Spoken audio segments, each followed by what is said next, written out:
that'll be easier. Okay, I'm okay.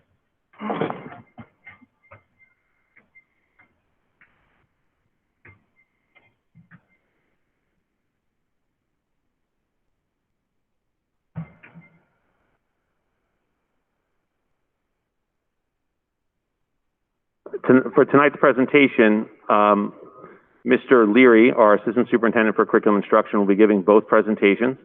They are brief presentations, and he's promised me that they will be brief, but they are important presentations as well. So at this point, people on Google Meet should be able to see my screen, which will be coming up in a second. And Mr. Leary, once he sees the screen, will take it away.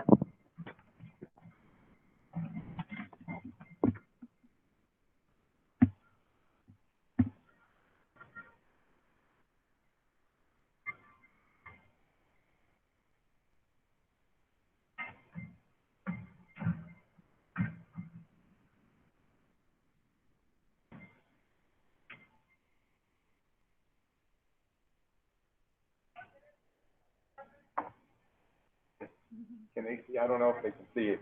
I don't know how light it is or. Not up yet. Might have to remove that.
Mike, can you see my screen on? Yeah. I have to do the swipe out. Let me just, for some reason, it's super slow.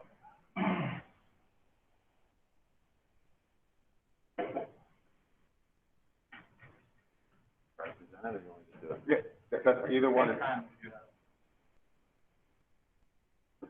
It's the same piece right there.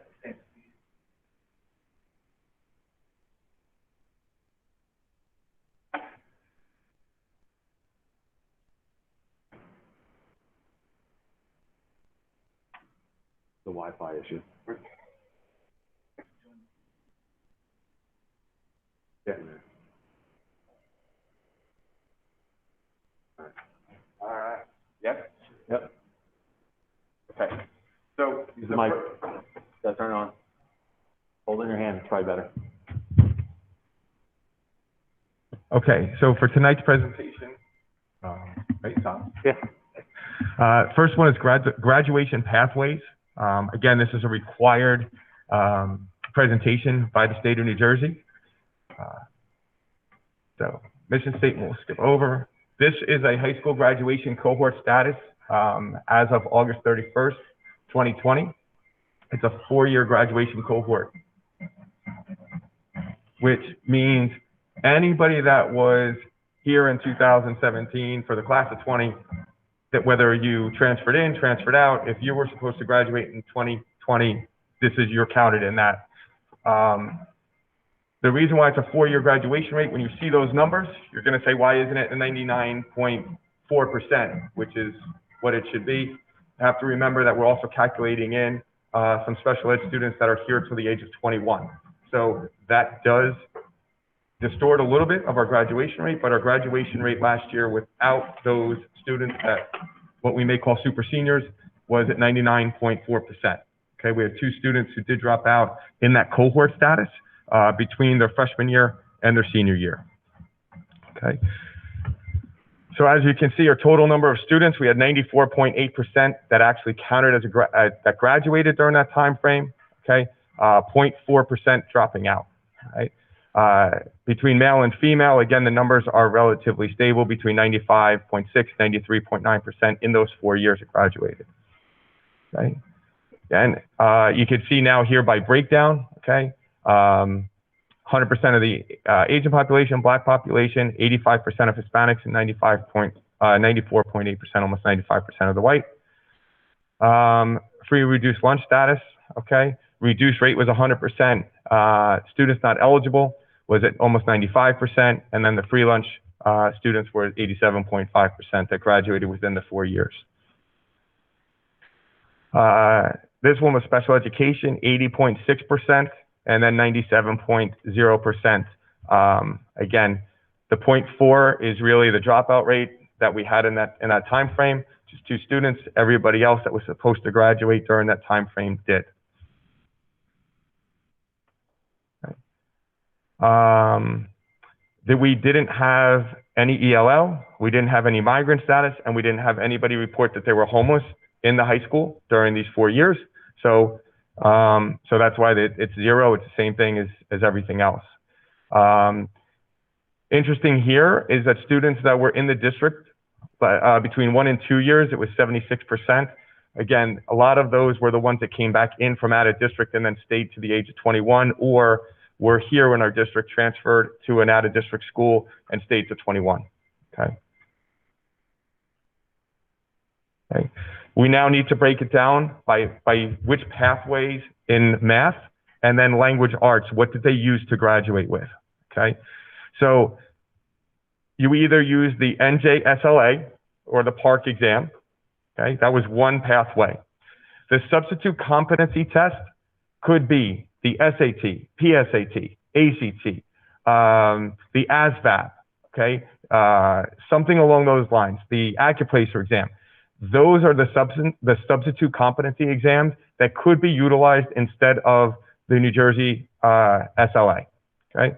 And then the alternate requirements specified in the IEP saying that they did not need to take this test in order to graduate. You can see those percentages up there. 74% utilized the NJSLA, followed by another 20% using the alternative method, about 5% using the alternative test. You can see the breakdown between male and female. Okay. Again, here by race.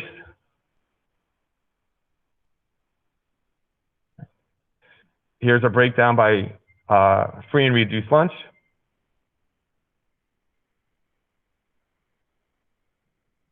And then special education. Right. Now this is the one for ELA. Okay. 72% use the NJSLA, which is either the 9th or 10th grade assessment. Okay.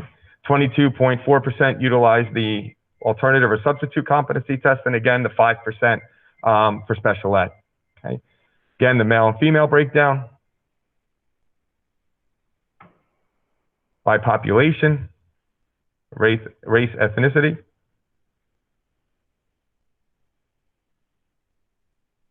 Free and reduced lunch.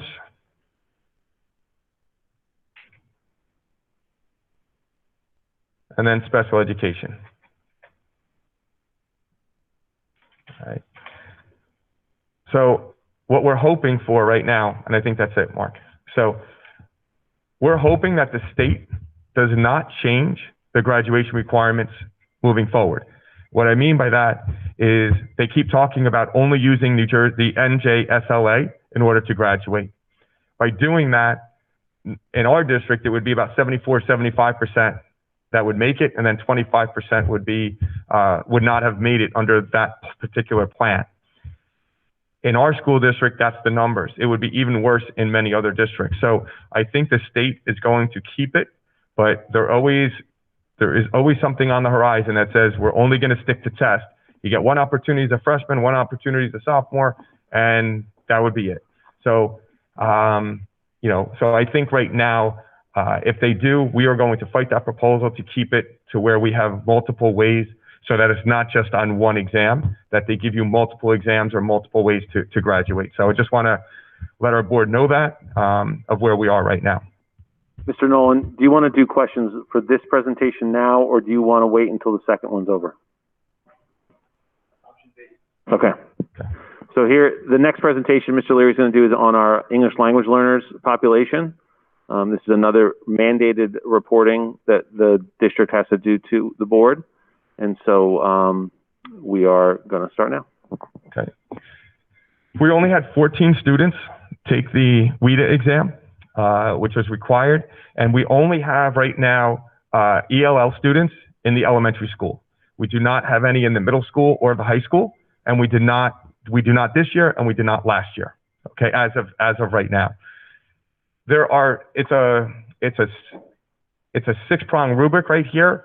One is entering. Okay, they know and use minimal social language, all the way to 6, which is knows and uses social and academic language at the highest level measured. So that's the range. Okay. In here, it's one slide.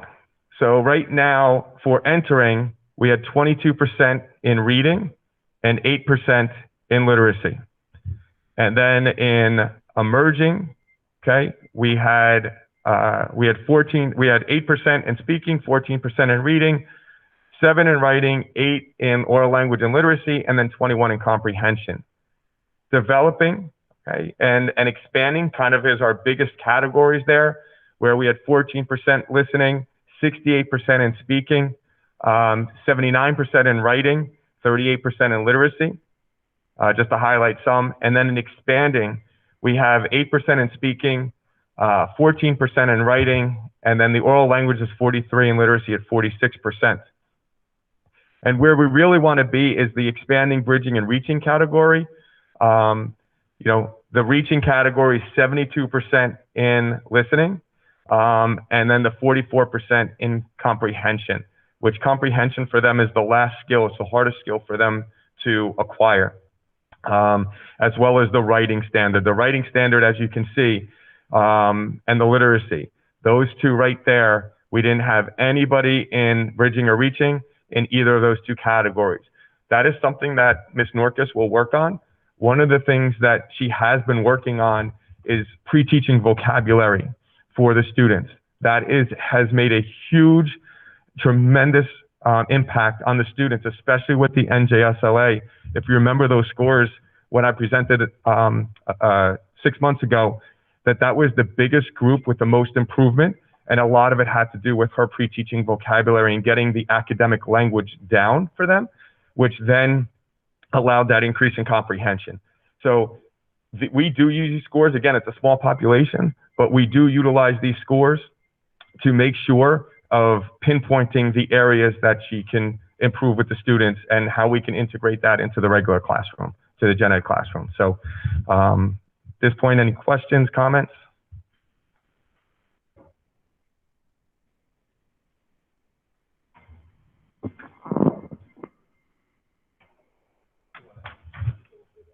Yeah. How many students was it? 14? 14, yes.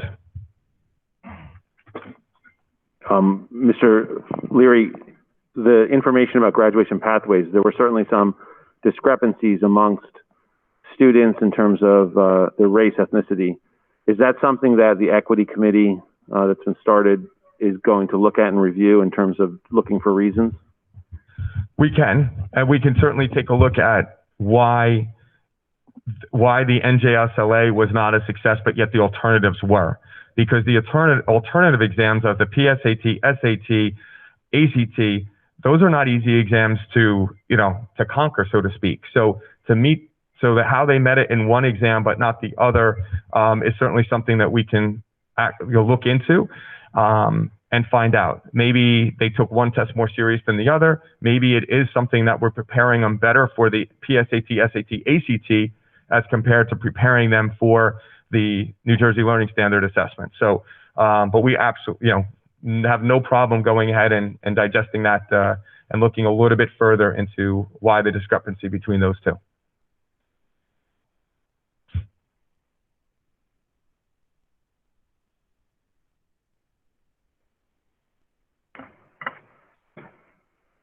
What else is it? We take it from the public?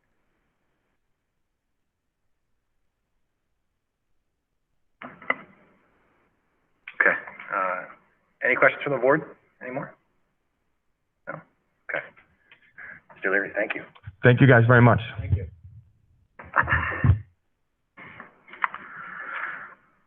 We have a third presentation.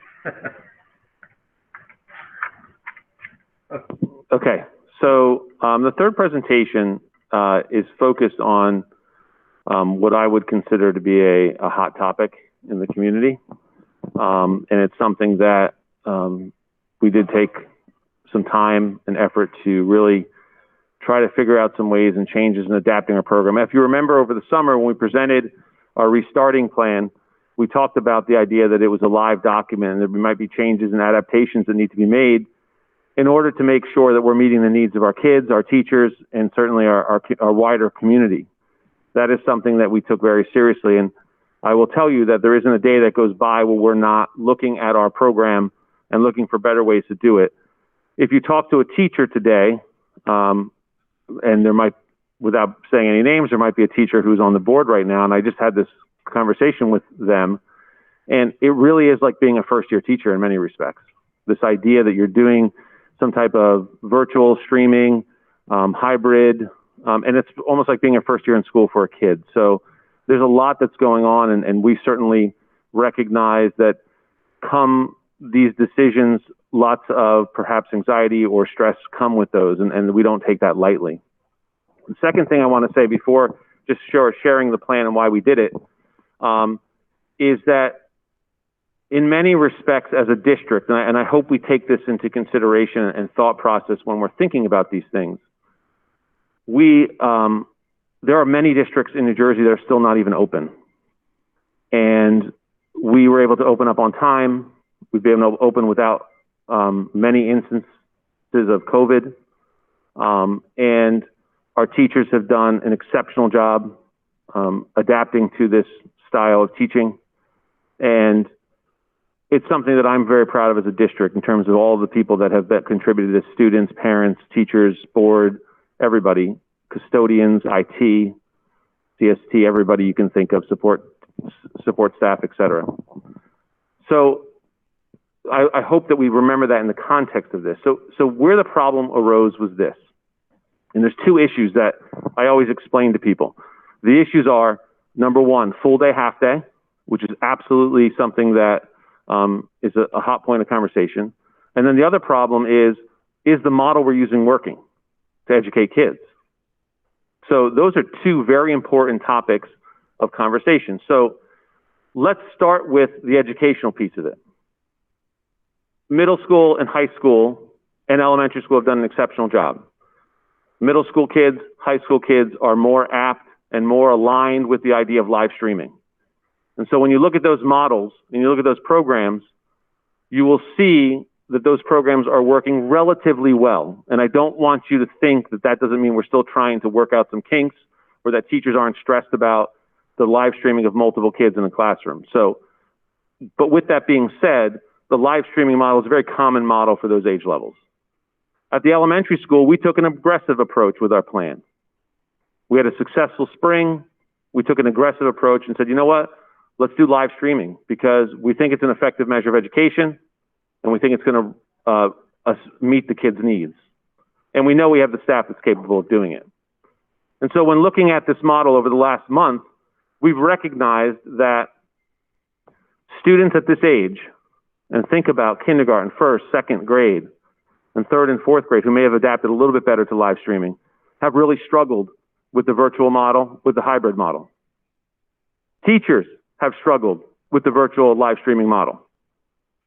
And what I mean by struggle is their capability is certainly there, but if you have a class of 20 students and you have 12 in person and you have 8 virtually, after that class, if I were to ask that teacher, did you get a good assessment of what kids know and are able to do in that classroom? I think the answer would probably be, I don't really have a great idea.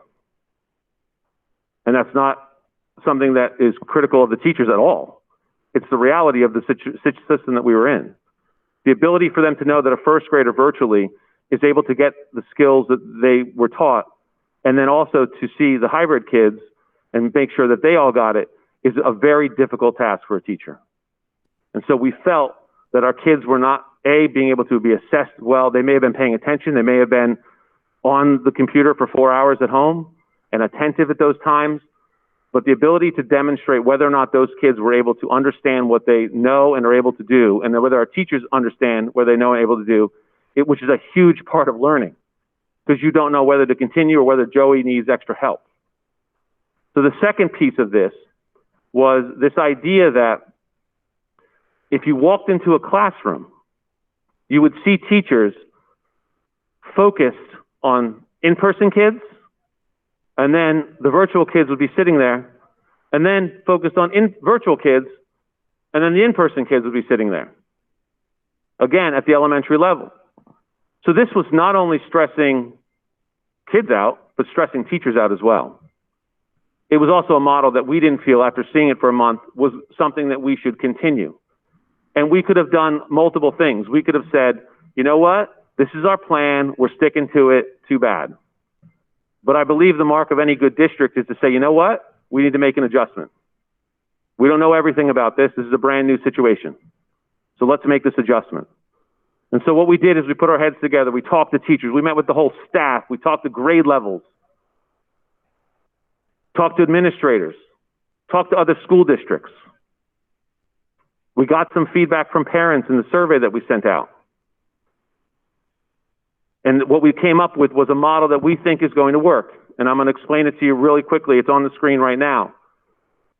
The model is that the challenge was the live streaming piece, the mixing of the virtual and hybrid students for instruction for 4 hours. So we're removing that part of it. And what I mean by removing that part of it, I'm not removing a certain group of students. We're separating them for some degree, and I'll explain this to you. So a student, if you're in 3rd grade, will join a morning meeting every morning, whether you're virtual or hybrid. That will still occur. The importance and the connection with the class is very important. At that point, or whenever the teacher decides, the virtual students will go to asynchronous learning, which is an acceptable model by the Department of Ed. If I were designing the educational world with no pandemic, we would not have that, which is why we have in-person instruction. But it is a model that we're using, and it can be effective if teachers use it appropriately. In that model, students, virtual students, will have, for instance, they might watch a Readers and Writers Workshop lesson. They might do RAS Kids. They might do some type of math introductory lesson. The hybrid students will be in school. Hybrid students that are in school, in person, will have the attention of the teacher, and the teacher will solely be focusing on them. When school lets out, in-person kids go home.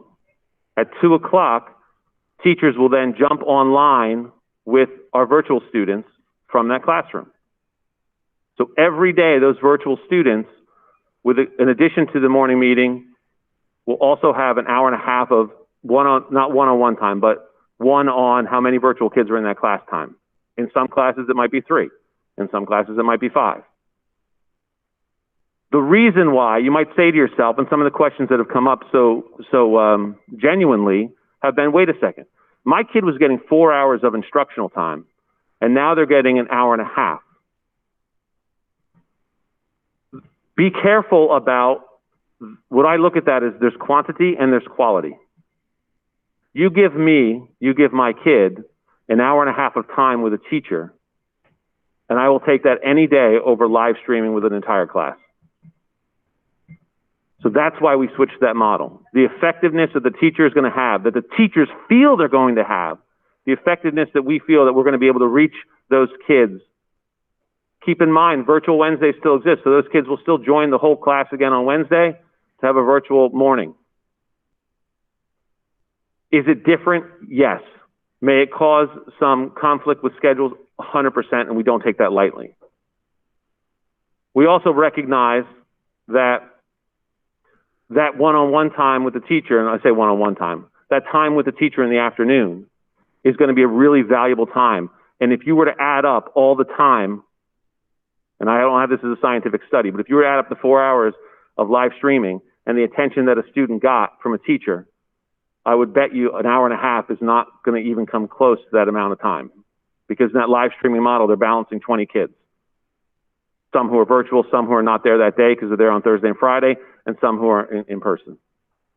So we really feel that this is a model that is better for our elementary school students. With that being said, We also recognize that we told parents that on October 13th, we're going to go full day at the elementary school and the other schools. So we recognize that. So one of the things that we have in place is, first and foremost, we're extending our Child Watch program to 6 p.m., which is a concern that parents have, because on half days, Child Watch typically ends about 4:30. So we're making it close at 6. From 1:30 to 3:30, parents who are having trouble with childcare because they're working and they promise their bosses that they have to go to work, we will have their kids here, and we'll be using our assistants to help monitor them during that 2-hour window. At 3:30, those kids will either go to Child Watch or will be picked up by parents. So we recognize that some parents, and this is some of the feedback we got from parents, like, look, I told my boss I'd be working on October 13th full day. We certainly don't want anybody to lose their job over this. And we certainly recognize that we did make a commitment. So we understand that. So at the elementary level, that's what we would like to do. Use our staff that we currently have in the afternoon, watch those kids from 1:30 to 3:30, and then walk them through Child Watch after that, which is a paid service, or have their parents pick them up. With that being said, and I'll get to the half-day, full day in a second, we did make 2 alterations at the middle school and the high school. Knowing that our teachers are going to be working here in the afternoon, we want to make sure that A, we're equitable, and B, that our kids at the other schools are getting more out of their education here. And recognizing also that we were not going to be going to full days, what we have decided to do, and what teachers are very excited about, is to make sure that teachers are available. Some have already been working with kids in the afternoon. Make sure teachers are available in the afternoon after early dismissal lets out until the end of the full school day, that they're available to meet with kids, reteach kids, preview things with kids, work with kids, help kids. Kids can reach out to them. They can have, and they can say to their class, look, you guys didn't get this today. We're going to meet at 1:30 today. They can tell Joey, who didn't get an assignment done correctly, I want you to come with me at 1:30. I want you to get this assignment done. So we are extending and making sure that our teachers are available, and our teachers are excited about that at both the middle school and the high school. So then the next question that came up is, which was understandably a blow to everybody, and I've told everybody from teachers to the community, I have a desire to get kids in full day. And no one should think otherwise. I have that desire. I've told teachers flat out, I have a desire to get them in full day. But I also know that I am not the person who solely should make this decision without any input. Input is a big part of this. So I want to walk you through the 3 major reasons why this is the situation we're in. And there are other reasons as well. But the 3 major reasons are this. Number 1, part of our Newell plan brings back students 4 days a week for a half day. So students are going to be coming in Monday, Tuesday, Thursday, Friday. Virtual students will meet with the teacher in the afternoon, Monday, Tuesday, Thursday, Friday. And then everybody will join together on Wednesday to come together as a class. In that model, according to the survey that we sent out last week, 85% of our public has said they want this. So we're expecting approximately 80 to 85% of our kids in each day for a half day, Monday, Tuesday, Thursday, Friday. We would be naive, and it would be detrimental to any program if we brought 85% of our kids in and went right to full days with lunch and experiencing a full day process with almost double the amount of kids we currently have. It's not actually double, but with a lot of kids. So with that being said, for the elementary school, it makes sense. So we had a priority here. We have to fix the elementary school, and that's got to be a priority for the entire district, not just the elementary school. It matters to every school. With that being said, starting in a half-day program because the elementary school is switching is the right thing to do, because we're able then to see those 85% of the kids in class, in session, and we're able to see what social distancing looks like outside at lineup. We're able to see what social distancing looks like at dismissal, in the hallway, when the going from one class to another. Those are things we have to work out prior to lunch. But there are 2 other reasons as well. and one I just mentioned to you. This does not scare me, but there are added questions that one has that you might think to yourself is a simple solution. But in a matter of a full day, obviously with full days come more access between kids. We also know that it becomes a 25 to 30-minute period of unmasked students together. That is concerning to some and not concerning to others, and I recognize that.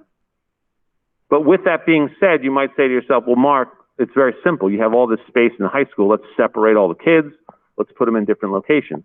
Remember, though, with every location that we put them in, there's more supervision that has to take place, which means more staff have to be used. Keep in mind that our staff have to have a lunch. So we're still working out some of those kinks. Also, in a full day, knowing that we have virtual kids at home, we were looking at increasing time between classes, perhaps putting some type of break in at the middle school level so that kids during the day have a break virtually from their computer. So these are not overnight situations. Remember, we've been in school for a month. My goal was to open up full day the second week of school. But I also recognize that there are other people involved in this little equation called education. So we have to take those into consideration. We are planning, we are continuously planning, and I say this to the public wholeheartedly. We are continuously planning for the ultimate goal of full day instruction. And this happens every day. The last reason, and one reason that, again, some people will find this, some people feel that a full day model will take away screen time. One of the concerns we have is that we have kids right now. One, we have about 600 kids who signed a petition of not wanting a full day, which we understand. But some of their reasons are not because it's a shorter day. Some of their reasons are is because I'm getting a headache every day at 12 o'clock. Some of the reasons are their parents are calling us saying, I need a 504 plan because every day around 12 o'clock, my kid gets a migraine. He can't focus, he can't think, and he needs something to adjust his learning. So when I talk about screen time, it's not just some arbitrary feeling because I feel like kids are on computers and phones all the time, but that focused screen time with learning going on, live streaming in a classroom does have an effect on kids. You will argue that a full day also has a positive effect on kids. Totally get it, totally agree. I'm not arguing that. But one of the things that we have to recognize is that there are more factors in this discussion than just as simple as saying we're going to go full day. Now, I understand, and I think everybody understands, you have to try it to see if it works, and I'm a firm believer in that. And I will tell you that our ultimate goal is to go full day. But one of the things that is so important to us is that we do so right, and this is a very important part of this. If we go full day, we can't go backwards. We can always go forward, but we can't go backwards. I'm not going to put us in a situation where we're going to go full day, and then a month later we have to go half day because full day is not working. That's never going to happen in this district. So we want to make sure that when we go full day, we're ready to be sustainable full day. And that's a key word that we're using here. It's got to be a sustainable plan, a sustainable practice, so that over the course of time, if we're in this exact same position come June, which I hope we are not, but we're going full days, that whatever model we're in, it's a sustainable model of learning and a sustainable model of teaching. And so that's why those changes have been made. And that's why we've made some of those changes. So, you know, I'm happy to answer questions from the board.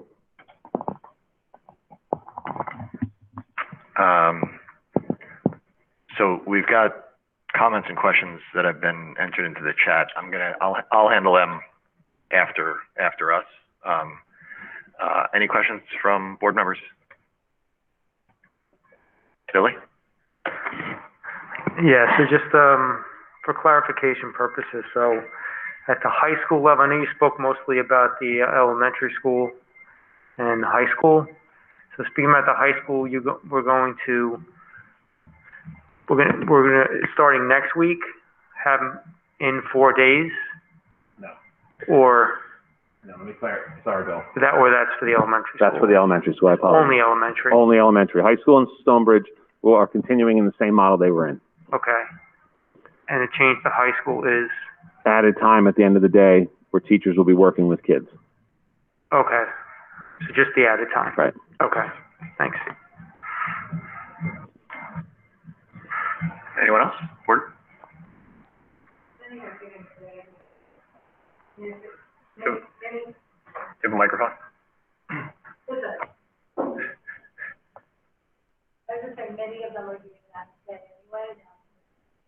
Gotcha. So I have a question. Can you, have you and the team that has developed this contemplated the change of mix or shutdown? If we end up as a hotspot and have to shut down Newell, what will a day look like if everybody's virtual? If everybody's virtual, it goes back to a lot of what it looked like in the spring. So it's a half-day virtual day. The entire class meets with the teacher for a half-day time period. We felt that was a better model. And at any moment, at any day, we're ready to do that at a moment's notice. And it would be a morning session. Morning session, right. Okay. So if it's good with you, I'm gonna call out some of these. There's a few questions that came up on the chat. And rather than wait for the public comment section, maybe we can tackle them now.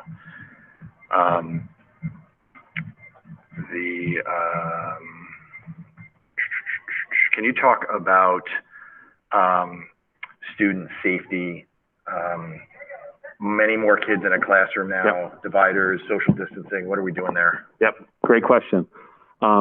So a couple of things we're doing at the elementary school. Number one is, keep in mind elementary class sizes are smaller, so we're not dealing with class sizes of 30. And so we expect those classes, what we're doing to be smaller in general. Keep in mind, though, that we have about 15% of our population still being virtual. So that's going to be a subtraction from the class in terms of bodies. And at any time, those kids are welcome to come back, and we will certainly talk about that transition period. But we're looking at getting rid of furniture that isn't going to necessarily be needed like it used to be. So kidney tables, bookshelves, things like that are being removed from classrooms. We're also looking at, in some classes, we're still going to be able to do the 6 feet social distancing, which is important to us, and we're going to try to do that in every room. In rooms that we're not able to do that, we would expect it to be about 5.5 feet. But one of the added things the Department of Education require you to do in that situation is to make sure every student has a barrier, and every student obviously is wearing a mask. So those are things that we're definitely going to be doing. We have all of our barriers in for all of our elementary school students. Mrs. Huggins and Mr. Leary, who's our PPE czar, have been working together to get that to our teachers. Additionally, you'll see in hallways today added desks, different pieces of furniture that are being removed to create space. So I'll give you an example. I have walked into a classroom where almost like 2/3 of the classroom is for kids, and the other third of the classroom is a bookshelf, a kidney table, a small group space, things like that. Those areas are going to be removed for now and be able to add more desks to those areas, which will naturally social distance them at a better rate than we were doing in the past. Gotcha. Can you talk about the kids that are going to stay till 3:30 on instruction? Right. Lunch, how will that work? Yep. And also, where will they be beyond the teaching day, right? Once they're in that window of kind of just being monitored. Yep. So one of the key factors here, and just so everybody understands who is online and in this area here, we're hoping to make this change on Thursday, October 15th, which is next Thursday. We are looking to try to get the 1:30 to 3:30 group starting on Monday, but we'll have more information for them tomorrow on that. This evening, later tonight, or early tomorrow morning, most likely late tonight, you will be getting an email from me that includes a Google form that gives you the opportunity to pick one of the in-person or virtual sessions. You're able to switch now. This is sort of an open enrollment period. You will also have another chance on November 16th to change back. If you don't like the model that you're currently in, or you want to give it another month and you want to go back, you can certainly do that as well. We're going to try to be open with you. In terms of that afternoon session, we will also be sending information out about how to register for that. And we're hoping that that's used primarily for families that are working and need that time for coverage. What's that going to look like? So it's going to be a 2-hour session of time. Lunch will be provided. If you remember, lunch is provided for free through December 31st for all students in the district. That will be here's another example of sort of one of our thought processes is we want to make sure we're ready for lunches, right? We want to make sure that we're ready for full days. So this is also an opportunity for us with a smaller group of students to see how lunch can work and not using them as guinea pigs at all. They will have barriers while they're eating. They will be socially distanced, eating in the cafeteria. And then we will also be, then from that point, we will either keep them in the cafeteria. On weather permitting days, they will be outside for most of the time. We will have people at their grade level working with them if they need extra help with something, which is an instructional assistant. And it's gonna have a variety of different activities that we're still planning. It's not going to be, you know, kickball and fun for 2 hours. There is going to be some time where they're doing work and not having as much social interaction, but there will be social interaction at some point, and we will get them outside as often as we can, as that is the safest place for kids to be. But we expect lunches to go pretty smoothly with this group because of the size of the group. Can you talk a little bit about virtual Wednesdays? You know, now we've got a changed schedule, right? We've got one school going 4 days, and we've got another school coming only 2 days. Yep. Why the need for a virtual Wednesday to continue in the elementary school? Yeah, at the elementary school, virtual Wednesdays have just become even more important. And they become even more important because you have students who are being taught in the afternoon, students being taught in the morning, and bringing them together to be a part of a group and be a part of a class is very important for a teacher. Also to recalibrate the class, to make sure everybody's sort of on the same page, on the same spot. Virtual Wednesdays are very important at this point. Does that mean they're going to happen forever? No, but they are in place right now, and they're in place through November 16th, and we're continuing to evaluate that, and there may be a possible extension of that or not, but we are definitely looking into that and definitely looking into the other schools as well, and for that same model. It's working right now. Teachers are giving us very important feedback as well as students. Several questions about student safety. So, you know, the idea of like, and certainly understandable, the social distancing which you've spoken to, the barriers, right, in classroom as well as in I'll call air quotes a lunch setting. Right. What kind of research was done to evaluate this change, bringing more kids in? Is there data available? We obviously had a lot of medical staff that was available in the reopening committee. Did you access any of them before you kind of set this plan in place? Can you just speak to kind of research that was done around student safety? So another thing that everybody should know about me is I'm a big believer in science and big believer in data and medicine, and certainly am not doing this out of any type of rogue action on my part.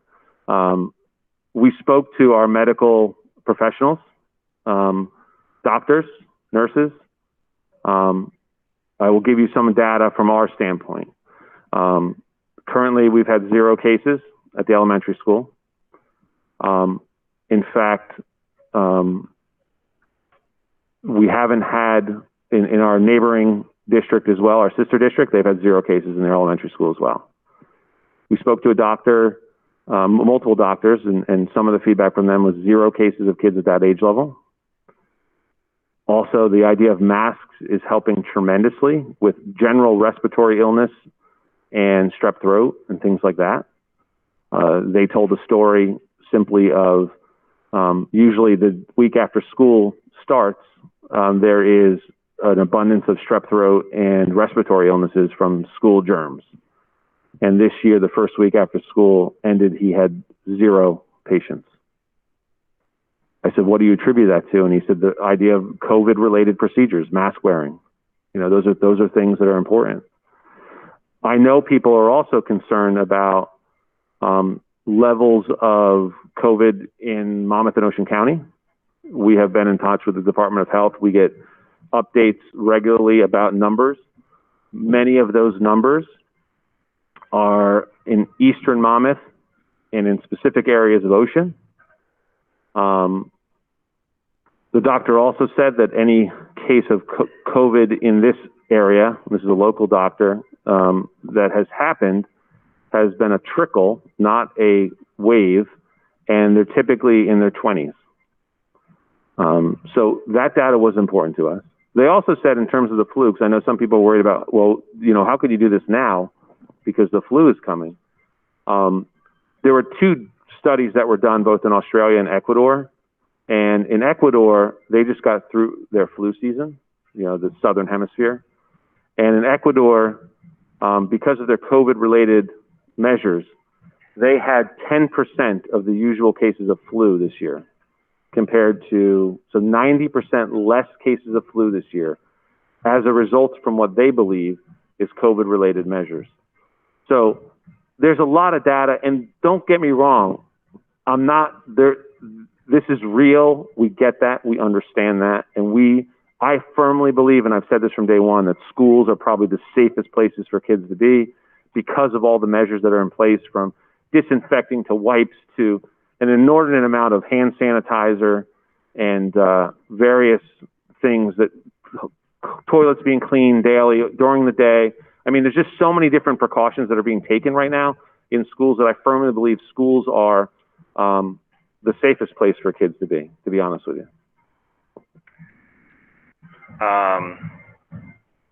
Question about, I'm just going to read this. Will pre-K remain full day and in their classroom, or will those kids who need to stay full day be moved to the new full day, 1:30 to 3:30? So many full days. So Mrs. Huggins and I are discussing that now. We believe that our pre-K students will definitely be with their pre-K instructional assistants if they are here from 1:30 to 3:30. Whether we do that in the classroom or lunchroom, you know, it would make sense to do in the classroom, but that will be a conversation we have tomorrow to get out to the pre-K parents about what that would look like. So to stay tuned. Question here about attention spans of kids this age and needs for breaks and things like that. So could you maybe clarify just what is the virtual student's morning going to look like? Right? It's easy for us to picture the kid that arrives at school is going to be here for so many hours, going to leave, right? Right. But the virtual student is going to have a morning conversation. They're going to be given some things to do, and then they're going to have this classroom setting in the afternoon, right? That's a longer day if they're going to be working straight through, right? Which I don't think is what you're expecting, right? No. So could you paint the picture for like what would you expect the virtual student's day to look like, and where are the breaks to come? So one of the things about the virtual asynchronous instruction in the mornings is that it's a self-paced thing. So it's not a 4 hours of work. It's not meant to be 4 hours of work. Remember, an early dismissal day, we're still expecting those kids to have an early dismissal day in the sense of hours, which is 4 hours. So the work in the morning may only be a 2 hour, 2.5 hour amount of work that can be started at any time the family feels that it's a good time for them to begin and able to finish. And this may take some days to figure out what the plan is and how it works for us. It allows students to take a break when they need to take a break. You know, the tasks that students are going to be given aren't going to be, you know, read a book for an hour and a half. It may be read for 20 minutes and then take a break. It might say, go on to your RAS Kids for 15 minutes, read a book, or do a reading assessment, answer the questions, and submit it to the teacher so the teacher can see it. It might be, as I said before, a reading and writing workshop lesson that we have those videos recorded from TC that will allow kids to go through a lesson, do a writing prompt perhaps, or some type of writing exercise with that. And then when the teacher meets with them in the afternoon, they say, okay, let's talk about that writing prompt you did this morning. Talk to me about what you wrote. And then go into either more instruction or go into sort of what the next step could be. So that instruction is going to be a self-paced. And what I mean by self-paced, and obviously there will need some assistance from some people, depending on the student, depending on the age level. But that will allow students to sort of work at their own pace. Again, not looking for more than 2.5 hours of work. In some cases, it might even be less than that if a student breezes through it. But the breaks are needed the breaks are taken as they are needed, which is part of the asynchronous model. Why did we stop temperature checks? Oh, that's another. So temperature checks. So temperature checks. Again, I am a lover of science. I am not a rogue individual. The reason we got rid of temperature checks was for two things. And let me give you a little history on this.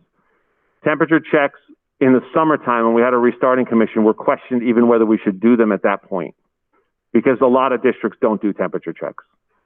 We decided to do it, and we said to ourselves in our plan as well that let's take the first 3 weeks of school, let's look at temperature checks. If they yield results, meaning kids with high temperatures, teachers with high temperatures, we'll continue. No problems whatsoever. Shortly thereafter, the CDC came out with the language of that temperature checks are really not a way to prevent COVID spread, because there's asymptomatic students, there's thermometers that don't work great. There's a variety of different factors that go into play there. And it gives people, in fact, a false sense of security. Like, hey, I had my temperature taken, I'm good. Therefore, there's not really much I need to do today because I can just act normal. In our data that we received over those 3 weeks, we tested every student, every teacher that came to school those 3 weeks. One student, and I'm going to explain to you why. One student at one point had a high temperature.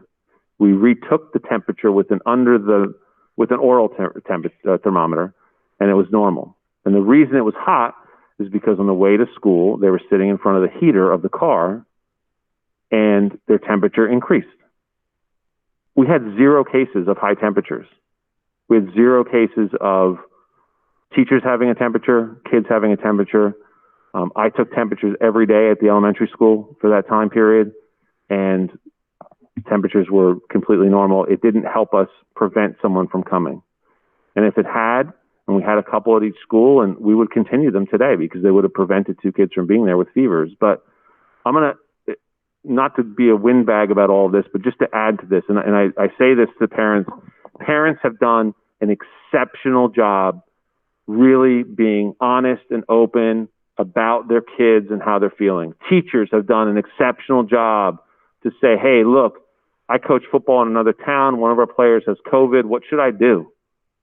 Like that's the type of communication that stops the spread of this illness, is that open communication with people and that ability for parents to say, you know what? My kid has a temperature. What should I do? Or my kid's not feeling well. Stay home if they're not feeling well. And I would just like to add one more element to this. We didn't get rid of temperature checks. We just stopped doing them here at school. We do hope and expect parents to be taking temperatures each morning. So it's not that we don't believe in it. It's another measure that will help, but to utilize our staff for that pretty much an hour amount of time, a half an hour amount of time to take temperature checks when it's not yielding any result didn't seem like it was a viable way to combat the illness. Question about access for the in-person students to visit the video in the afternoon. I'm assuming the answer is no, they will not get to do that because it could actually detract from the very quality of that small group setting you're talking about. Yeah, and in fairness to our virtual students, we want to make sure that our virtual kids have that really attentive audience with the teacher, and it's important to us. And what I would say to parents and and kids certainly at any grade level, anytime you have an issue of something that you don't understand, email the teacher anyway, and perhaps sometimes the teachers, teachers are amazing people, and I don't say that easily. They're amazing people. Teachers will go home. I mean, some of our teachers' day is, I teach, I plan till 5, I go home, I feed my kids, I put them to bed, and I plan till 11. That's the norm right now. That's the norm. And these teachers, on top of that, a kid emails them and say, I have a question. They will then jump on a Google Meet with that kid at 7 o'clock at night to help them. That's what's amazing about our district is our teachers, and so it's important for me that the virtual students have an experience that they deserve. And I do believe it'll be a better experience than they've had. And so I would limit that to virtual students. Terrific. There's a question here about kind of, the non,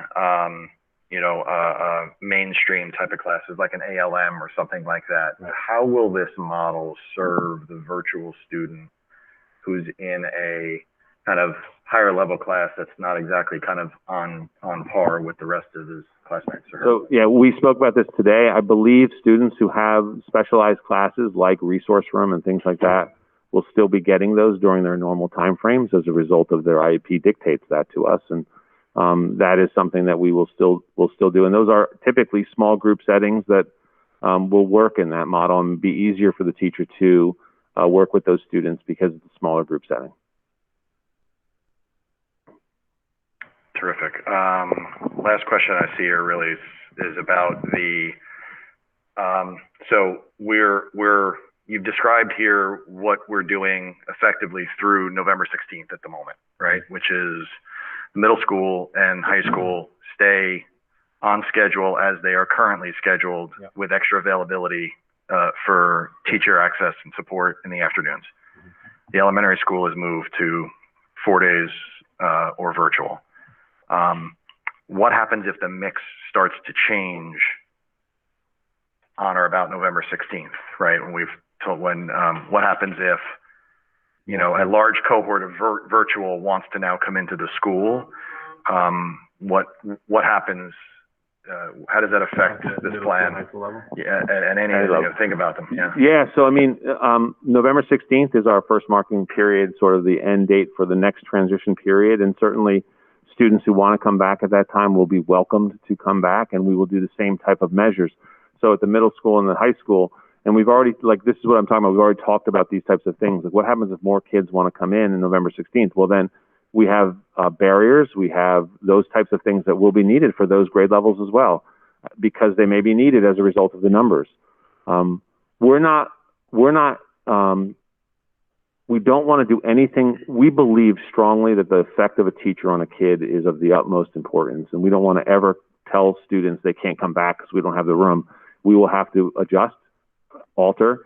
You will be getting a survey at the end of October for a November 1st deadline, or maybe a little bit after that if a parent needs a little more time, to let us know what your intention is so that we have some time to plan and adjust accordingly if there's a classroom. So I'll give you an example. And this is a quick one. If I have a class that has 32 kids in it at the high school and 30 of them are back in person, we might move that class to the auditorium. You know, something like that, where we might have to make that adjustment based on that class. And I know Connie and her team are on top of that and evaluating those class sizes every day. But that's something that we will be equipped to do, and we are ready to go, you know, when the time comes.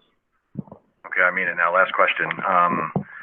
Because there's a couple of questions in here that are themed around student safety. So, you know, we talked about masks, we talked about barriers. Can you talk about traffic flow? What does morning lineup look like when you bring 85% of the class in? What does movement in the hallways look like when you've got that many kids in the building? Are we going to end up with like a viral picture like the one from Atlanta where there's like, you know, kids piled up in the hallways? What's that look like? So Kelly Huggins is going to come to the mic in a second for the people online. One of the things that was a goal of ours from beginning was not to be that high school in Georgia with, you know, 100 kids in the hallway with no masks. No, yeah, exactly. I will tell you this though, and a factor on that, we have not had experiences of, like, we thought mask wearing was going to be a challenge for kids. Like, they're amazing, really. Go ahead, Kelly, you want to talk about it? So a few measures that we're going to continue to have in place with arrival and dismissal. We will continue to have our 3rd and 4th grade students line up in the back of the building, and that's where parents have been dropping off, and that's where our bus students have been going through the field. So 3rd and 4th will line up in the grass area behind the building. Preschool will continue to be off of their buses and then directly in their classrooms. Kindergarten through 2nd grade will be on the blacktop. Without 3rd and 4th grade on the blacktop, we will have more room and more area for kindergarten through 2nd grade. In addition, we are going to continue to minimize movement within the building. Our specials will continue to go to the children, and they will remain in their classroom for the day. They will continue to go outside for snack and for mask breaks. And we're going to continue staggered bathroom times, which we have been using up until this point as well.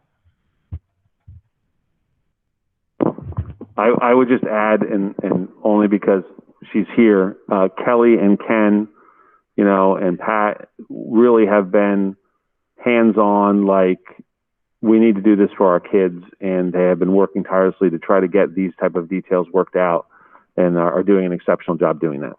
So, Kelly, I'm sorry, could I, maybe before you walk away, so they're going to be lining up in the grass, the third and fourth graders will be in the grass? They are now.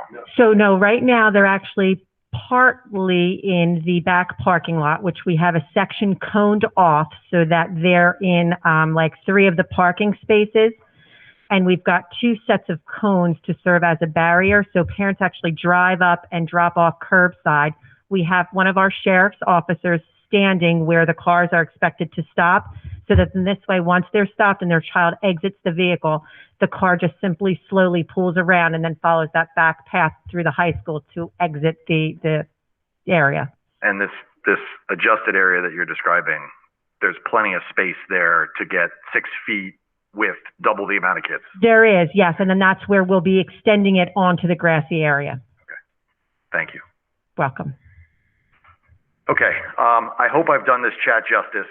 I know we haven't captured every single one of them. There are a few kind of that were pretty specific and seemed like they were case specific.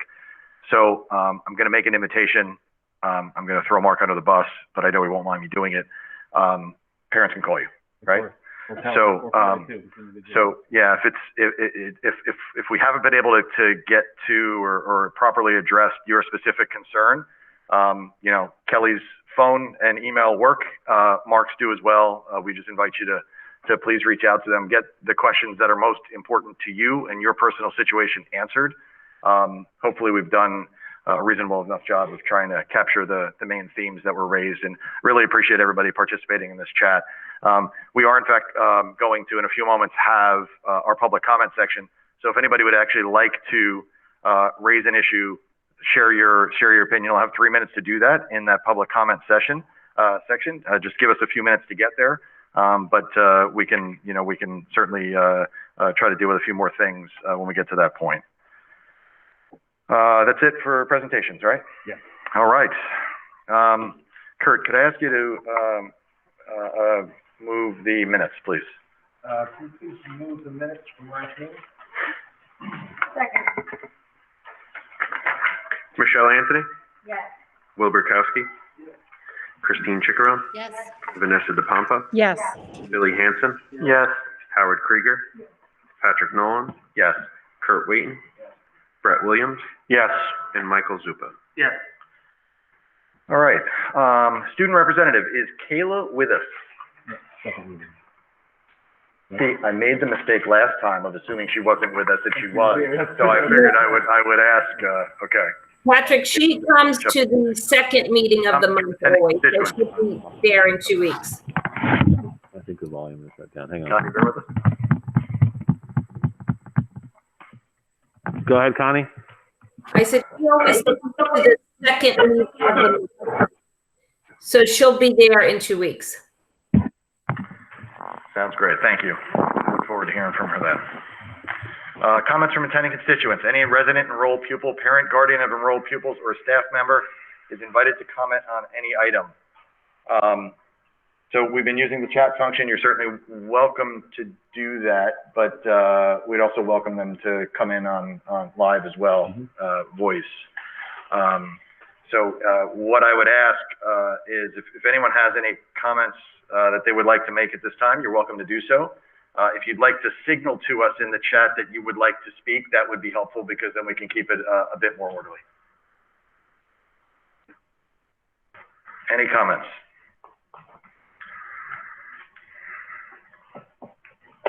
Okay, we have one.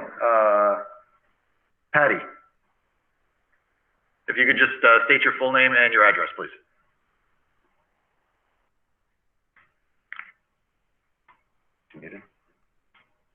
Can you hear me? Yeah. And now. All right, this is Patty Moida. I'm at 35 Probasco Drive. My comment is really a question. Can you please share a photo with the families before we have to decide about the annual plan, what a classroom will look like with 22 desks? Absolutely. Thank you. We'll take a picture tomorrow. Thank you. Shelley.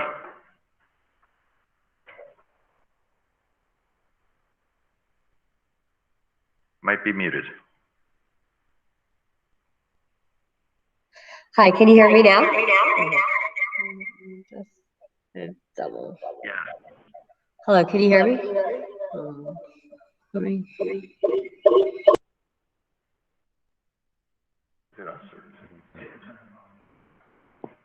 So it might be best if you turn your volume down. We're hearing an echo as you speak.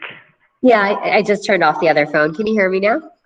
That's Better? perfect. That's the echo. Thank you. Michelle Kirkland, 30 Cliffwood Drive. I just like to understand, I think the question I was asking, so for children, I think there's various subjects they'll be taught. For example, my child is in ALM and, there's Spanish, there's science, there's writing, there's reading. How will that be taught during the hour and 25 minutes? And will there's a different Spanish teacher, or there's also a different science teacher, and there's a different ALM teacher? How will that work if I choose to send my child to school versus right now that he's virtual? Or how would it work virtually right now if I keep him virtual? In that hour and 25 minutes, Yeah, how will that be arranged? I can start, and Kelly, please jump in if you feel the need. So hi, Mrs. Kirkland. I appreciate the question and certainly understand the concern about that. And certainly those subject areas are going to be covered. And obviously there may not be a 45-minute of every subject because you're not going to have the time to do that. But I will also say to you that our current model of instruction at the elementary level, and I understand math and ELA, and then typically we alternate between science and social studies depending on the marking period. So we're looking at 3 of the core subject areas there. And also I understand ALM, those ALM students will still meet in the ALM class. And Mrs. Huggins, is that in the morning they will meet with the ALM class, or how will that work? So the ALM class, Mrs. Kirkland, will still be in the morning because they're obviously, it's a specialized class as we spoke before, so a resource room or an ALM will still meet in the morning as their class. So you take math out of that afternoon. They will do reading and writing, and they will do your other content areas there, science or social studies. They will be doing a little bit of everything, and it all depends on the day and the lesson that they're doing. I do trust our teachers that they're going to be able to cover the necessary material that they need to. I will say to everybody in this situation and throughout the entire district, and certainly anybody who's in education knows this, covering all of the curriculum in a half-day model is a challenge. I mean, that's just the reality of it. And so we're trying to do the best we can, and we're going to do the best we can. And certainly when we move to full days, that will be an easier model to do. But the reality is this is a problem that most districts are having in terms of covering curriculum in the same sequence and pace that they covered it in the past when they had full days in person every day. So I think the one question, so I get that they'll get the ALM in the morning with that. So then in the afternoon, when during that hour and 25 minutes, if they're part of ALM, they'll just tune out for the math part because there'll be other kids that are not. And would there be a science teacher that comes on, or would it be this one teacher that'll be teaching them Spanish, English, writing, and so forth, understanding that science and social studies alternates half the year? Hi, Mrs. Kirkland. Kelly Huggins here. So the students will still be receiving all of the specialty subject areas ranging from Spanish, library, but they will be 30-minute lessons. In addition to the ALM, your child will still be receiving ALM depending upon how many kids choose to remain virtual. That teacher will be doing live stream at the same time with the ALM students. And we'll have a better sense of numbers once we know, once the survey goes out. But your child will still, because 4th grade is departmentalized, your child will be receiving science lessons and language arts and math and social studies.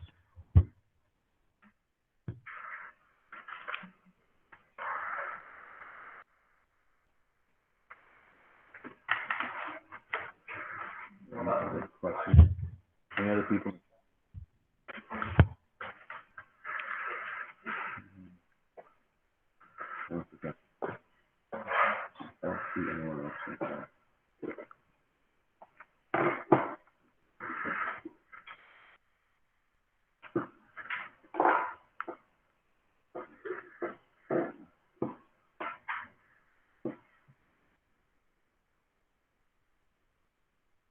Okay.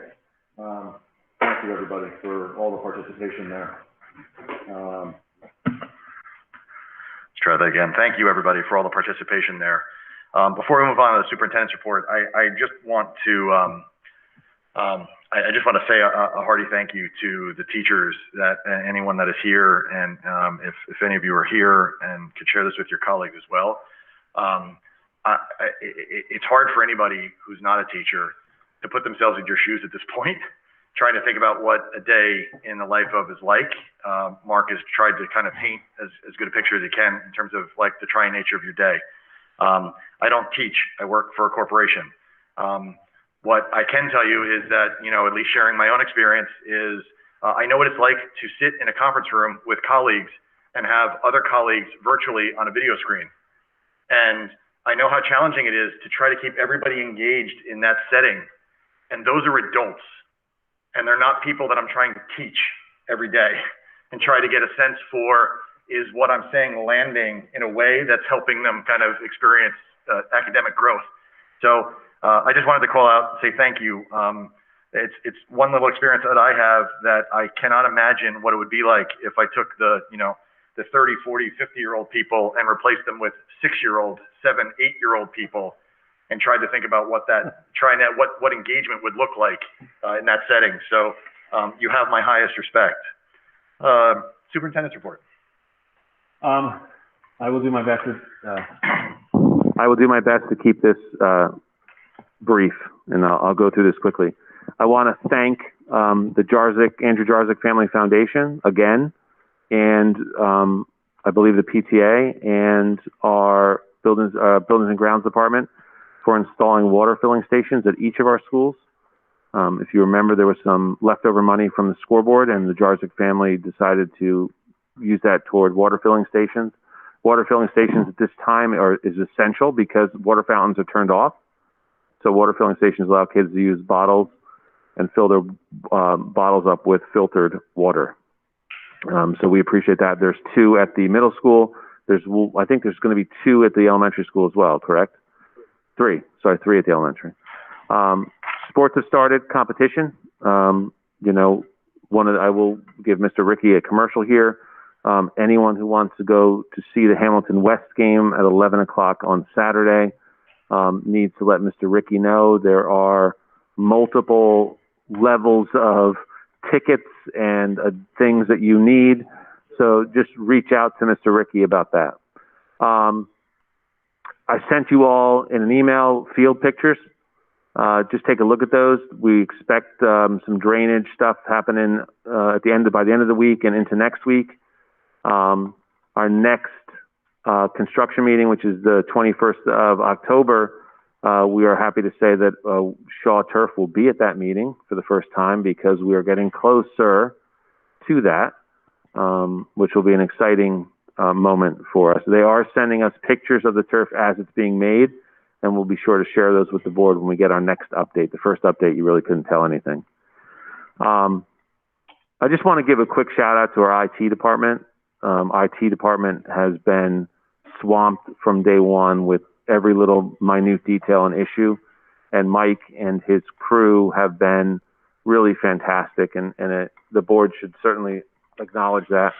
I also want to make sure the board knows in their agenda today that the Buildings and Grounds Director has put in, Hershey Mayu has put in for his retirement, and that is going to be effective at the end of December. And so, you know, we wish Hershey really the best of luck in his endeavors. He spent a lot of time in this district and really done a remarkable job on many different fronts. And we appreciate the work that Hershey's done and wish him nothing but the best in his retirement. And stay tuned for interviews and stuff like that. Isaiah Nawaz from the high school was named the Commended Scholar in 2019 PSAT. NMSQT Scholarship Program. Isaiah was one of the top 50,000 scores out of 1.5 million students. So great stuff there. Just to add on what we've talked about already, we continue to have multiple meetings with our staff and how we can make things better for kids. Parents, 2 weeks after we start this on Thursday the 15th. We'll get a survey. How's it going? Because we want to hear from them about how the new plan is going to get their feedback.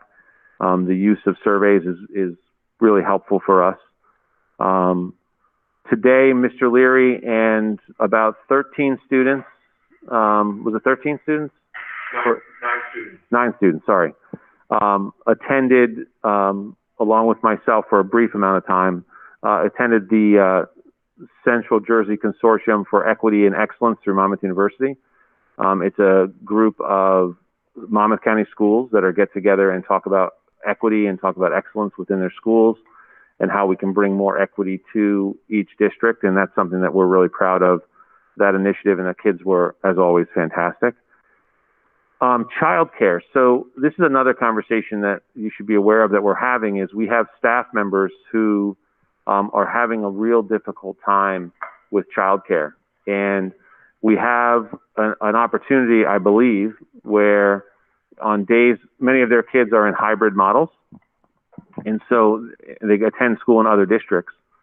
And we have the ability, perhaps, to work out a situation where their students on days where they don't go to school in their own district could possibly come to an isolated area.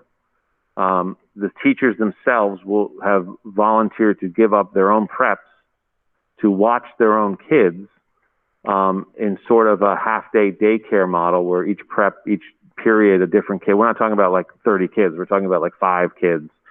And teachers covering those preps to help watch their kids, to allow the teacher to continue to teach, because if they can't have childcare, they can't teach. So I will keep you updated over the next couple of days in terms of where that evolves and how that looks, and get your feedback on it. And finally, Connie today, or yesterday, she tweeted it today, had her first peer leaders meeting. And I thought she might want to share a little bit about it. That's a group that you guys approved of over the summer, and there were a lot of kids. Thanks, Mark. Yeah, there really were. I'm so proud of our 2 student leaders who are really taking the rein on this, and I do really nothing except, just give some advice to them and be their advisor. But they've put everything together, and there was an application process.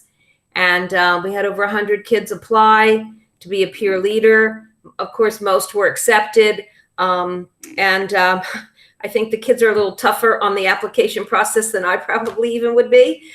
They're really looking for the most outstanding students to make sure that this program goes well. And today we had our first meeting with them, and the girls did an excellent job of laying out the program. And they have given them 1 week to make contact with their freshman peer group. And we have also, I have planned some different activities for the peer leaders, some training for them with different members of the staff. I will do some of it myself. I will have Ellie Bills, our social worker, do some of our counselors, just to help students to how to deal with certain things that they may come upon. And, we stress today to make sure that an adult is told immediately if it's any sensitive information. But we're excited. We have lots of great plans. And I'm really proud of our 2 student leaders who have, taken the helm on this, and they've done a great job. Thanks. Thank you, Connie. And there is no HIB report. That's where we are. Okay. Thank you. Thank you, Mark. Thanks, Connie, as well. Personnel and negotiations. Any comments or questions from the board? All right. Hearing none. Mike, would you mind moving? Sure. Under personnel negotiations, I'd like to move motions 1 through 7 for the full board, and 8 through 13 of Upper Freehold. Thank you. Michelle Anthony, Yes. Wilbur Kowski, Yes. Christine Chickarone, Yes. Vanessa DePompo, Yes. Billy Hanson, Yes. Howard Krieger, Patrick Nolan, Yes. Kurt Waiton. Yes. Brett Williams. Yes. And Michael Zupa. Yes. Okay, policy and regulations, looks like we've got quite a bit here. Is somebody able to explain some stuff? Sorry you guys have to hear my voice. So these are all mandated policy. There's nothing real like exciting about them. It's about nutrition, and maybe Mr. Pisano's excited about the electronic fund transfers and stuff like that. But ultimately, they're mandated, required, and revised in many respects policies. And so, real quick, because it's important for you to do this, the policy committee this morning did decide that these were all first vote types of policies because they're all mandated, and there's no big decisions in essence that need to be made. It's just really adapting. Some of it's as simple as language. So athletic competition, this is more about emergency procedures to make sure that they're up to snuff, to make sure that when it comes to obviously all the changes with COVID, to make sure that they are up to snuff as well. I skipped one, I apologize. Administrative employment contracts, this has to do with superintendent contracts. Basically, Wall Township gave their superintendent a new contract before the other one was expired, which is totally fine, but they didn't give the public the right notice, and therefore that contract was ended, and they had to do the whole thing over again. And so it was just, the policy is that you have to give the public the ability to give insight to you on this contract and on the hiring of a superintendent. Adult high school, if we were to bring an adult high school here, we have to have this policy, interestingly enough, but we don't necessarily have, we don't have an adult high school, and we don't have a plan to have an adult high school, but if we do, we will be ready with this policy. Gifted and talented students, this is a revised policy. This stems from parents in other districts who fought for this policy around the state, and basically this was a policy that gives parents the ability to give input, to be a part of the process in forming a G&T plan, and also have the ability to complain if they want to, a complaint procedure about the G&T program. So this is a policy that is important, I should say. Seizure action plan. This just requires a parent of a student who has epilepsy or some type of seizure disorder to provide the district with the doctor's plan, so that the district isn't flying blind. Cooperative purchasing. This is one excites Mr. Pisano as well. This is just language changes, and nothing that is real paramount to anything of significance in regards to the policy itself. Again, electronic funds transfer and claimant certification. This is a longer synopsis of it. Basically, it just talks about procedures and processes for districts to use for electronic fund transfers for claims. We still pay our services via check for the most part, but we do have electronic fund capability.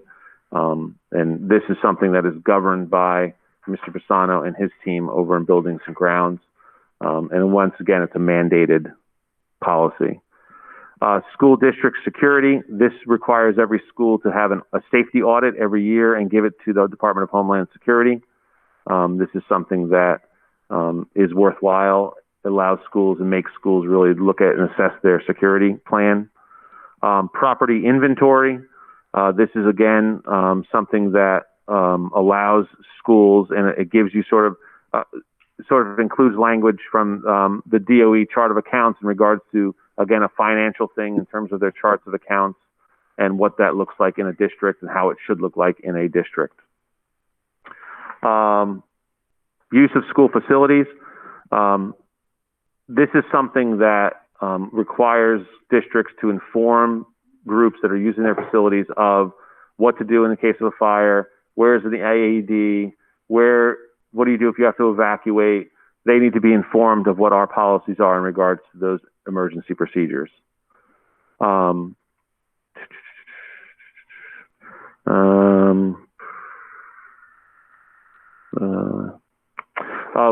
sorry. emergency and crisis situations is for substitute teachers. We have to make sure that our substitute teachers know what our plans are and know how we do things. And this is an area certainly that we want to make sure that we're on top of as a result of our our substitute teachers. I've been doing a lot of talking, I apologize. Know what they're supposed to do. Again, something that excites Mr. Pisano, the procurement procedures of school nutrition programs. Once again, this is a policy that just talks about some of the steps needed to take when talking with the Department of Agriculture from the federal government. We have Chartwells. They do all of that for us, and they have obviously follow the state process and the governmental process in order to do that, and we expect them to. And then the last ones that are on here are all about the restart and recovery. It's very simple things. It requires the district to have a policy that allows parents to have virtual learning as an option. It requires districts to have their policy match up with their plan, to make sure that their plan is in their policy, which ours is. And we also will check with the county to make sure that our plan is approved, but to make sure that our plan is in line with our policy. And then the other policy is that the district has to have the ability to either go full in-person or hybrid or virtual. And that is something that districts are required to have by the state. So again, all mandated policies. There's nothing real exciting about them. They're important policies, I would say that. But that's where we are. I know Mr. Pisano is really excited about his financial policies, but other than that, thank you for they that. are important. All right, so the idea is to just make this a one reading? Yes, and that's what I believe the recommendation is. That's tonight? That's tonight. Okay. So do we need an action item to accept these as? There is one somewhere. C, action item. Okay.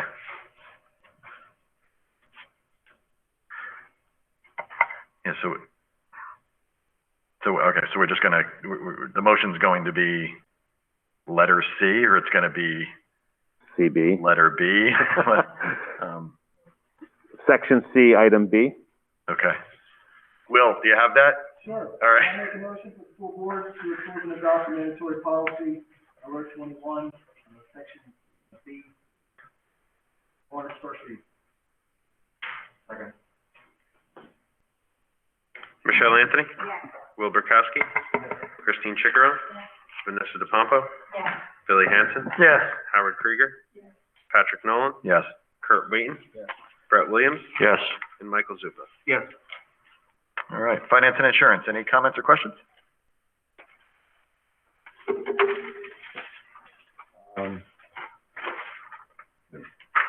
I do. I'm sorry, I'm not a board member. Could I say something? Of course. Yeah, The so floor is yours. item number 6, which is the motion for the one-time fee Pixelot user agreement. Phil, this is something that will allow our games to be live streamed. Correct me if I'm wrong, Phil. And we're excited about that. And you know, Phil, if you have 10 seconds, no more than 10, to just go over it real quick. What it is? Yeah, like just give it. It's a lot more exciting than 10 seconds. Phil needs a little more time than that. I talked too much tonight, so it's got to be quick. Otherwise, we're going to throw eggs at you. That's fine. Basically, the NHS is the federation that drives high school sports in America. They partnered up with a network service to do live streaming, actually a couple of years ago now, across the country. We're going to become one of several school districts in the state now that are going to this model. We took advantage of a promotion and are going to be installing a self-automated camera in our stadium, which will capture football, both lacrosses, both soccer and field hockey, and one in our main gym, which will capture with basketball, wrestling matches, as well as anything in the school that we want to live stream as well, like pep rallies and things of that nature. There's an annual subscription that fans can purchase and have access to all the games they want to watch. It also allows them to utilize that subscription at places who also have the service, for example, Hightstown. With this, we'll be the second school in the CDC that can have it. And I just think it's going to be great for our community to, especially now, be able to log on and watch their kids, their grandkids, or their nephews play, and not really miss a beat. It also, this is great for practice. It's a revenue stream as well back to the district. We get a portion of every membership that our fan signs up for. I think that's important to note because not only will it be self-operating, but financially self-sustaining, and it checks a lot of boxes for our community and our students. I'm excited about it. That was probably a couple seconds. Thank you, Phil. So one more second, you left out the part about advertising. So we do have the option also to sell advertising space on every live stream. So there's corners dedicated to local pizza shop if you want it, or so-and-so. They can pay you a one-time season fee of whatever you decide, and we keep 100% of that advertising. So we have multiple ways to create some revenue here, which is important. We like revenue. We do. Yes, Howard. So I actually have been in contact with them since we kind of negotiated this contract about a month ago. They're so inundated with school districts wanting to get this thing up and running, right? But we've already set up the infrastructure for our internet capabilities, what we need to do there, so we're all set up on that end. And I'm really just waiting for a date for them to come and install those two systems. I suspect we'll be up and running by winter for our main gym, and that would also mean that our outdoor camera would already be installed. We kick off outdoor events as early as the spring. Can we just live stream the turf if we just want to watch the turf? Do anything we want. No game, just to look at the turf. Having the background of your. Will, go ahead. Right. So can you simultaneously put on basketball and wrestling first same night, same time? Well, so we're limited to where the camera is. So we one in the main gym, right? So what I'm going to try to really do is offset those home matches. So if we do have basketball on Tuesday and Friday, I want to maybe put wrestling in that Wednesday, especially if we're home, so that I can move wrestling out of the old gym into the main gym, can live stream it, and everybody who has the opportunity to get the big on it. Sounds terrific. Thank you. You're welcome. Howard, can I ask you to move the finance and insurance action items, please? Okay, for the finance and insurance, I'd like to move the full board items 1 through 7, and for the upper three-fold board,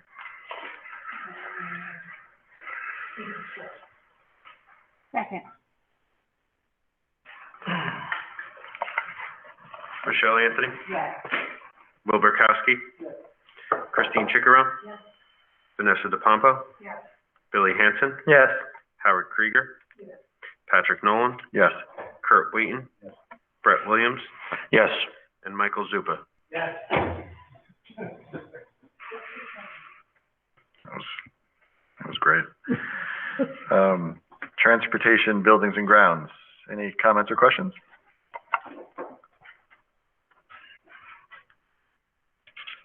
No? Vanessa, could I ask you to move the action items? Yes, the transportation housing and ground for the full board.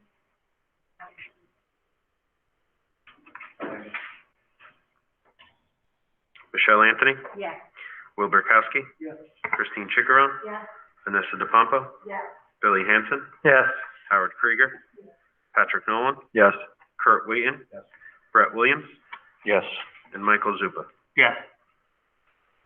Okay, noteworthy dates. Our next, 3 board meetings are here on the agenda, October 21st, November 4th, November 18th, all will be meetings where action is taken. Comments from attending constituents. Any resident enrolled pupil, parent, guardian of enrolled pupil, or staff member is invited to comment on any item.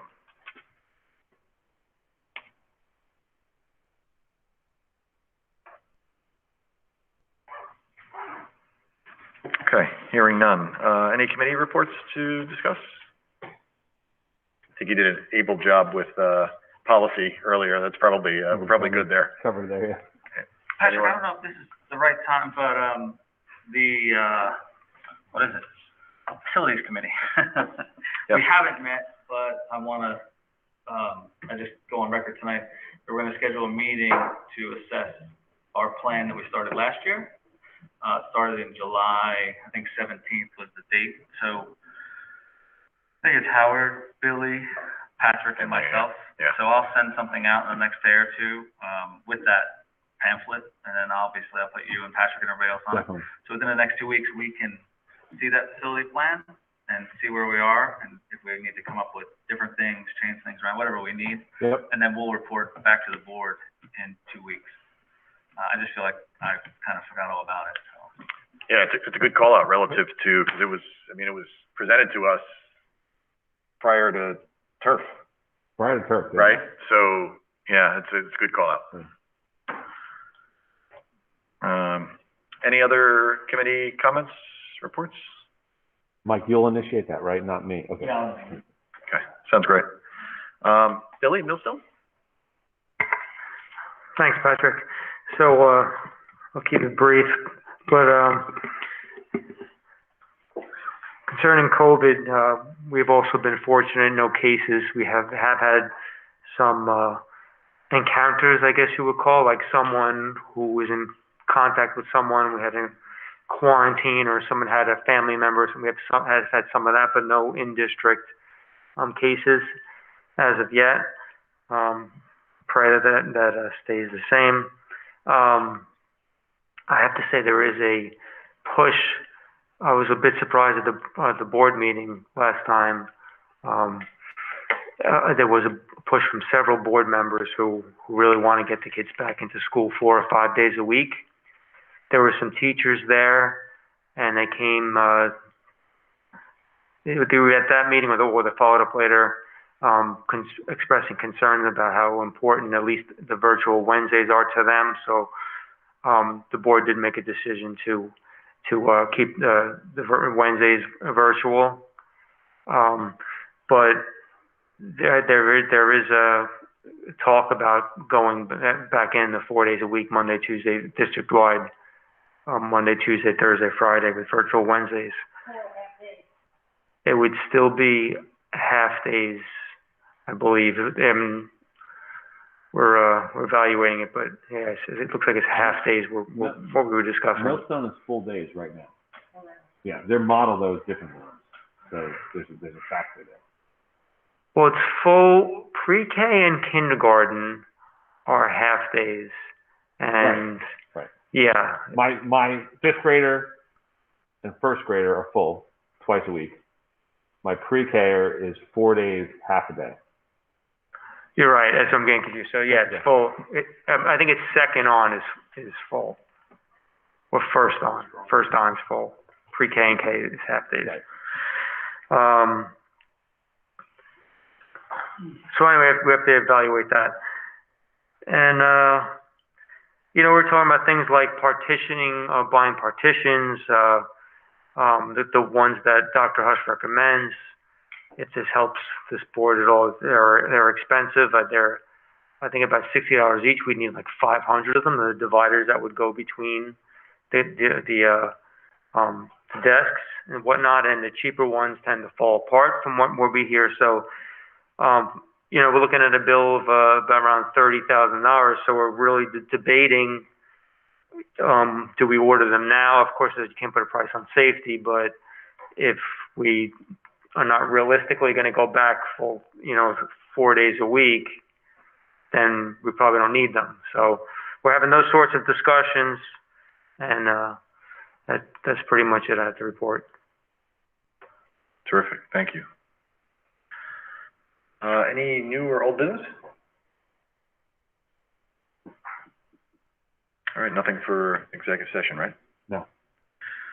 All right, then I would like to ask for a motion to close. Motion adjourned?